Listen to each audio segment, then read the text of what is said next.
Hello, welcome to my channel. Today I have a video on healing crystals and how to start your collection. If you're interested in crystals and you don't really know where to start, then this might be the video for you. Now I just have to say, I'm not an expert, I'm not trained in any way, but I thought I'd share my information, my findings, my research, my opinions with you on healing crystals because it might be helpful. And it's a good place to start getting a bit of information from other people who like crystals. Now, if you've already started your collection, you might want to stick around to see mine. I'll show you mine and you show me yours. I do love looking at crystal collections, and if you do too, stick around and have a little watch. But for now, I'm going to give you my top 5 tips on starting your collection. First of all, let's talk about healing crystals and what are they, why have them, what do they do. So let's have a bit of a science lesson, okay? A very basic one.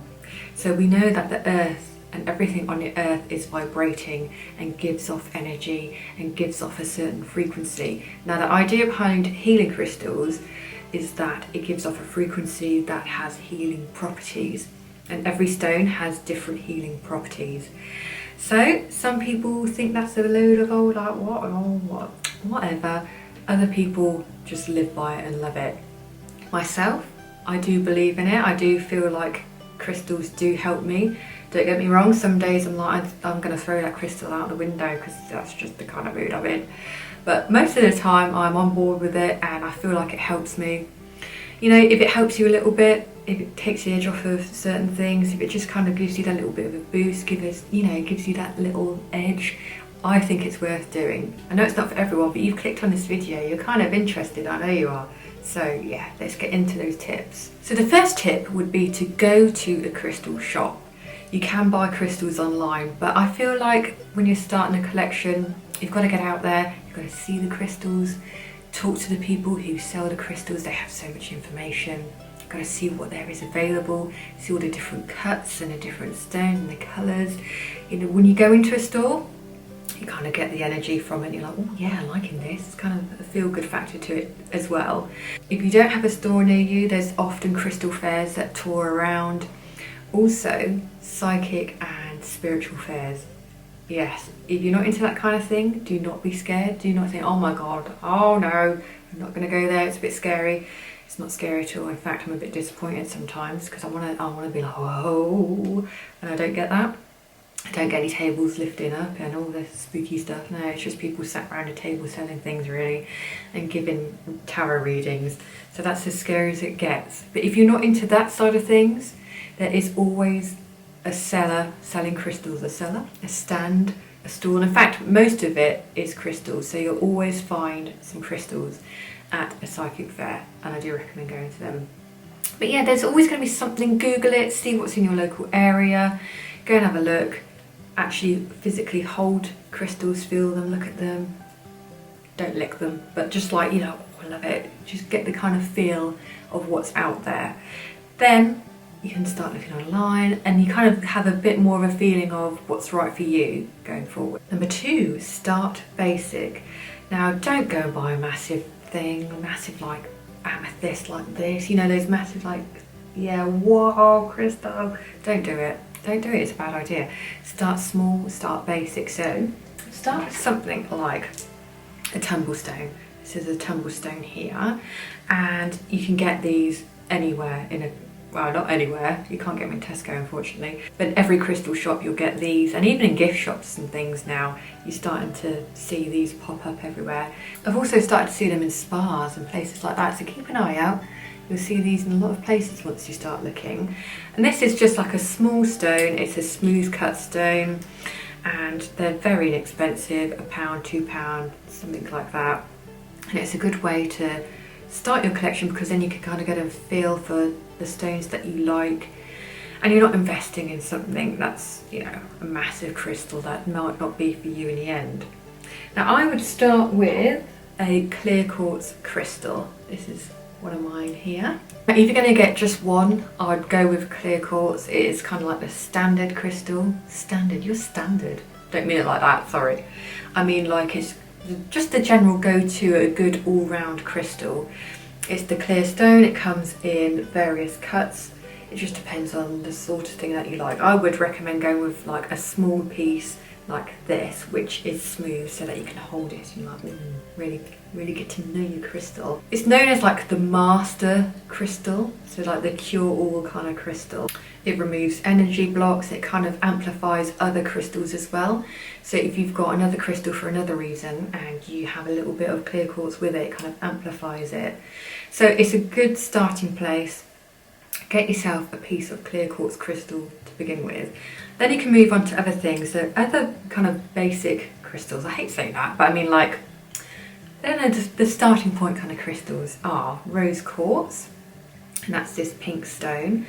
It's good for all matters of love, so like relationship and self-love, lovely love. A pink love stone. I really love rose quartz crystal. In fact, I have the necklace on today, not that one, this one. And that has a rose quartz point on it, so I like wearing that around my neck. Another crystal is a citrine, which is like this yellowy kind of stone. This one's good for all matters of manifestation and abundance, and like say you've got a goal and you want to go for it and you want to attract certain things, this is the crystal that would do that. Another one is an amethyst, so it's more of a spiritual stone, so more like kind of broaden your horizon, kind of if you need a bit of wisdom kind of thing, it will draw it in, and it helps with emotional problems as well.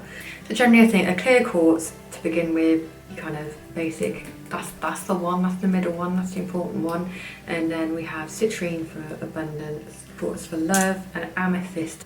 Once you've got those down, then you can just, expand your collection more. I would suggest something smooth that you can hold and like really feel and have it in the palm of your hand. I have them in various, I have this one and this one. I love the different cuts that you can get. But I would start small, maybe not even a big piece like this, just a small tumble stone to get you started. This might be a little bit of a contradiction, but when you're going into the store and you're going in there like, oh, I'm going to buy my tumble stones, my basic stones, like my rose quartz and my clear quartz, and you see something like a really manky bit of rock, and you don't know why, but you're really drawn to it and you're like, I need that bit of rock, I just love it, and you don't know why, go with it. I believe that you're drawn to certain things and maybe you need that stone and you don't really know why. Ask in the store, ask them about the properties of the stone. You might be like, oh yeah, that's why, oh thanks. Go and buy it, take it home, work with it, go with it. Obviously if it's like this massive like geode thing, that's a couple of £1,000, you might want to have a think about that one. But if it's something a bit out of the ordinary, like a smaller piece that's a bit weird and you don't really know what it is, just go with it. Pick it up, take it home, research it, and go with your instinct. For example, when I found this piece of crystal, I wasn't actually looking for anything like this, but I found it and I was just like, oh, I just love it. I just love it. I love holding it, I love looking at it, I love the shape. Just something about it I really love, and I really enjoy just holding it, meditating with it. It's not, like I said, it's not something I actually went out to get, but when I saw it I was just like, yes, that's the one for me, and you kind of just feel like it's right. So that was one. I have a lot like that actually, to be fair, like these. Angels always get me. I don't think that's a drawn to thing, I think that's just I like the angel shape one. That's just an example of all different shapes that you can get. This is just for personal, if you can connect with it more because it's an angel shape or a heart shape, whatever, go with it. But the properties are still the same. It's just what you're going to connect with more. So, you've got your crystals. Gonna go home now and make my life amazing. What do you do? What do you do with them? Well, first of all, you need to cleanse them.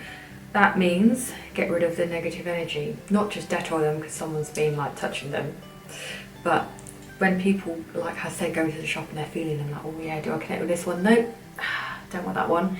Their negative energy can go into the stone because stones can hold on to it, can absorb negative energy. So what you need to do is get rid of that and make it your own. There's various different ways of doing this. You can put it in moonlight. I know this sounds a bit weird, doesn't it? It does sound a bit wacky, a bit witchy. Just go with it, just enjoy it. Just be like, oh, this is a little ritual. That's what I do. In the full moon, I'm like, come on, cleanse my stone. You can run it underwater, or you can get a bit of sage, light it, and run it through the smoke. There's all different things, but you just got to do what you think's right. I mean, running it under the tap and then, yeah, that's enough. As long as you feel like it's yours and not someone else's, I think that's all that matters. So if you feel like, right, I've put it on the windowsill tonight, the moon's going to shine on it and cleanse it, job done. I feel like it's mine now. I'm now going to regularly hold it. I'm going to keep it under my pillow, or I'm going to keep it in my bra, or wear it around my neck. Just kind of make it yours. Sit with it, feel it, you know, right, this stone's mine now. So I feel like whenever anyone else touches it, no, that's mine, no one else is having it. My kids often play with my stones and I'm like, oh, I'll cleanse it now, thanks. Well, I don't think they've got much negative energy to put into crystal, to be honest. But don't let anyone else touch them, make them yours, keep them, you know, it's yours, this is your bit of rock. But when you're going to sit there and like hold it and love it. So once you've cleansed it, sit with it, love it, and make it yours.